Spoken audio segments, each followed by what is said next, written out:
झुकेगा नहीं और अमेरिका रुकेगा नहीं। और अगर ऐसी परिस्थिति हुई तो ऐसे में और देश भी इस युद्ध में शामिल हो जाएंगे। ये इस युद्ध को और भीषण बना देगा। आज आपको वो तस्वीर दिखा रही हूं। डोनाल्ड ट्रंप ने अभी अभी नई धमकी दे दी है। वो धमकी क्या है ये भी दिखाऊंगी। इसी के साथ आपको यह भी बताऊंगी कि ट्रंप को खमनई 2 भी मंजूर नहीं है। ट्रंप ऐलान कर रहे हैं कि खमनई के बेटे को भी सत्ता पर नहीं बैठने देंगे। क्या ट्रंप मुस्तफा को भी मार सकते हैं? यह सवाल अब खड़ा हो गया। क्या अमेरिकी खलीफा अब ट्रंप ही तय करेंगे? आज इस पर भी माइक ऑन कर रही हूं। और इसी के साथ कच्चे तेल पर पक्की लड़ाई छिड़ने वाली है। आपको बताऊंगी कि कैसे रूस तो भारत के साथ खड़ा हुआ है, लेकिन कच्चे तेल में ईरान आग लगा रहा है। कच्चे तेल में ईरान आग लगा रहा है तो अमेरिका ने कह दिया कच्चा तेल रूस से खरीद लीजिए। अब इसको लेकर सियासत में उबाल आ गया है, सियासत में आग लग गई है। क्या अमेरिका बताएगा कि तेल किससे खरीदना है और किससे नहीं खरीदना है? इसे लेकर भारत में सियासत तेज है। आज इस पर भी माइक ऑन कर रही हूं। लेकिन सबसे पहले आपको दिखा रही हूं कि कैसे अमेरिका इजराइल वर्सेस ईरान की जंग में शामिल देशों की तादाद लगातार बढ़ रही है।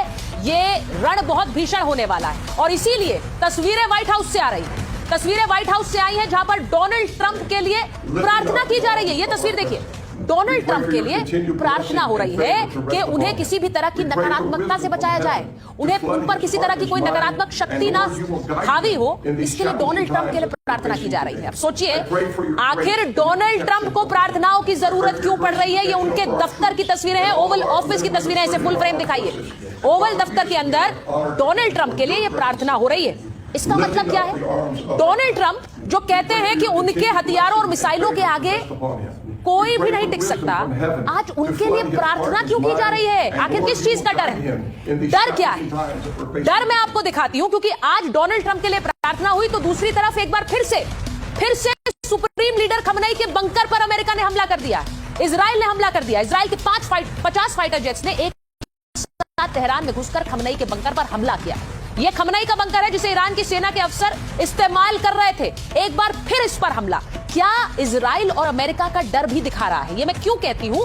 क्योंकि अमेरिका को अब लग रहा है कि यह जंग और भीषण होगी। देखिए, 20 देश युद्ध में शामिल हो चुके हैं अभी इस जंग में, और दूसरी तरफ आप यह भी जानते हैं पड़ोस में अफगानिस्तान पाकिस्तान में भी जंग चल रही है। तो एक तरफ ईरान, इजराइल, अमेरिका इस युद्ध में शामिल है, 20 और देश इस युद्ध में शामिल हो चुके हैं। अफगान और पाकिस्तान में एक तरफ जंग चल रही है। आपको आज बताती हूं ये जंग आने वाले दिनों में क्यों और भीषण होने वाली है। उसके 10 संकेत आपको बताती हूं जिनसे आपको पता चलेगा कि आने वाले समय में ये युद्ध की आग, ये युद्ध की लपटें कैसे बढ़ने वाली है। ट्रंप को अब प्रार्थनाओं की जरूरत पड़ रही है। वो ट्रंप जो अपने आप को सबसे शक्तिशाली बताते हैं, उन्हें प्रार्थना की जरूरत क्यों पड़ रही है? क्या कोई डर सता रहा है? दूसरा संकेत आपको बताती हूं, ईरान सरेंडर करने को तैयार नहीं है। उनके प्रेसिडेंट पेजेश्किन कह रहे हैं पुराना जखीरा खत्म हो गया, अब नई तकनीक देखेगा अमेरिका और इजराइल। अराक्ची का भी बयान आया है, वो कह रहे हैं अमेरिका का प्लान भी हम फेल कर देंगे। तो ईरान भी झुकने को तैयार नहीं है। दूसरा संकेत। तीसरा संकेत क्यों मैं कह रही हूं कि यह जंग और भीषण होगी। अमेरिका ने 800 पेट्रियट मिसाइलें दागी हैं अभी तक इस जंग में, 800। अब जेलेंस्की क्या कह रहे हैं? वो कह रहे हैं कि हमें अभी तक इतनी मिसाइलें नहीं दी जो 4 साल से हम युद्ध लड़ रहे हैं। इन्होंने कुछ दिन में, 7 दिनों में 800 मिसाइलें दाग दी। तो सोचिए कि अमेरिका क्या सोच रहा है। चौथा संकेत आपको बता रही हूं, ईरान ने हॉर्मुज स्ट्रेट बंद कर दिया है, जहां से तेल आता है, आपके घरों भी आता है। हॉर्मुज स्ट्रेट बंद करने का मतलब क्या है? तेल में आग लगना। तेल और महंगा होगा। तेल और महंगा होगा तो इन देशों में तेल को लेकर ही जंग होगी। अगली जंग तेल को लेकर है। इसी के साथ 5वां संकेत आपको बता रही हूं कि यह युद्ध और भीषण कैसे होगा। अमेरिका ने रूस से तेल खरीदने की छूट दी। अब अमेरिका कह रहा है, जो अमेरिका पूरी कूटनीति बदल कर बैठ गया है, अब जो लगातार टैरिफ पर टैरिफ इसीलिए लगा रहा था देशों पर कि वो रूस से तेल ना खरीदे, अब कह रहा है कि आप रूस से तेल खरीद लीजिए। हालात ऐसे बन गए हैं कि उसे ये दूसरे देशों को कहना पड़ रहा है, सिर्फ भारत से नहीं कहा है उसने। ऐसे में आप सोचिए कि अमेरिका को भी रूस के आगे क्या झुकना पड़ा है।